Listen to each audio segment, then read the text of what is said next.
With the 12th pick in the 2021 NBA Draft, the San Antonio Spurs select Josh Primo from Toronto and the University of Alabama.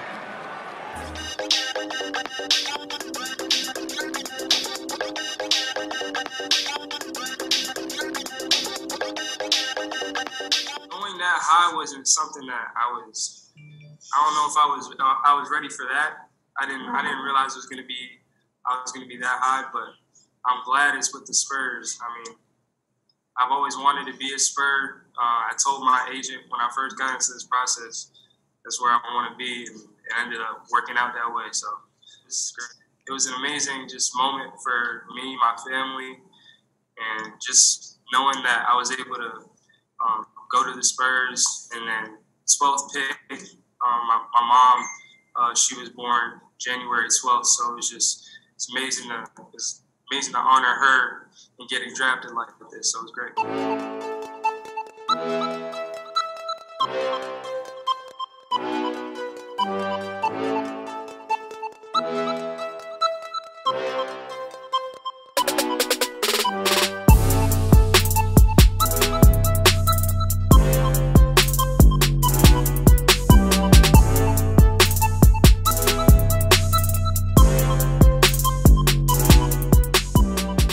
In his freshman season last year, he showcased his ability as a shooter, averaged 8.6 points per game while shooting 38% from the three on about 4 attempts per game. So pretty decent volume there, and he's got good positional size, a quick, high-release jumper, and that'll be difficult for people to block at the next level.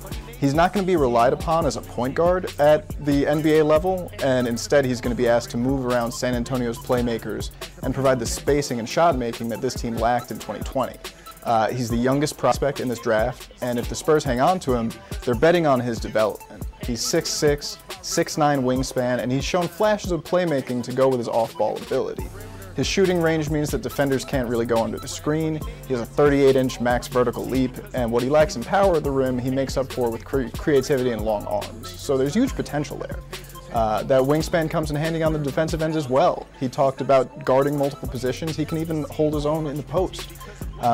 So he's got potential on both ends. The thing is that a lot of Spurs fans, when they saw this pick come in, they had other ideas, and they saw mock drafts and projections that had Primo nowhere near the lottery.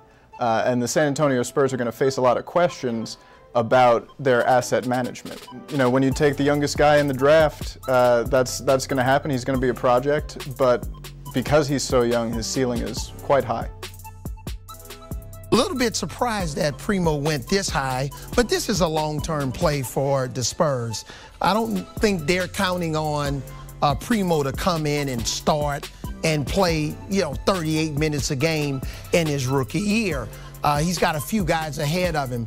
But from what I've heard, Primo really took a major step forward at the Combine in Chicago. He was really ahead of schedule. He blew some GMs away. And I think what he did, not only at Alabama, but in his workouts at the Chicago Combine, showing his ball handling skills, I think a lot of the GMs fell in love up close and personal with his size. He's interviewed extremely well. So he just rocketed up the draft board. So this is a long-term play for the Spurs. Josh Primo is the biggest riser of any player in this draft. For him to go this high is frankly stunning, but this is quite clearly a long-term play. There's fascinating dynamics here. I mean, Greg Popovich is on the other side of the planet right now, coaching a completely different team as the draft is going on, as we got the Olympics as well. I cannot wait for my buddy Gary Parrish to grade this draft pick, because I'm just not seeing it here.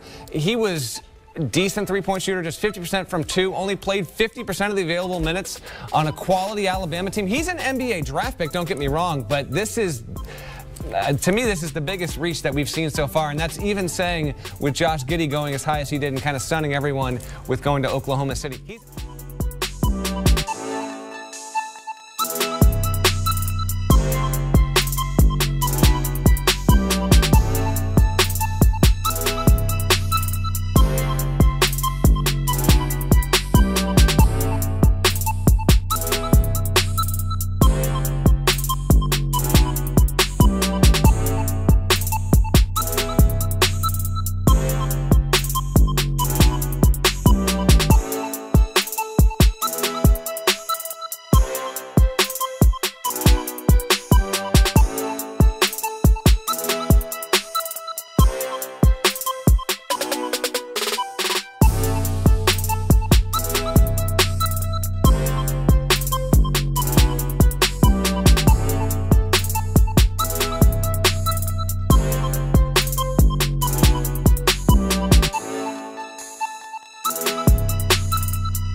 Bye.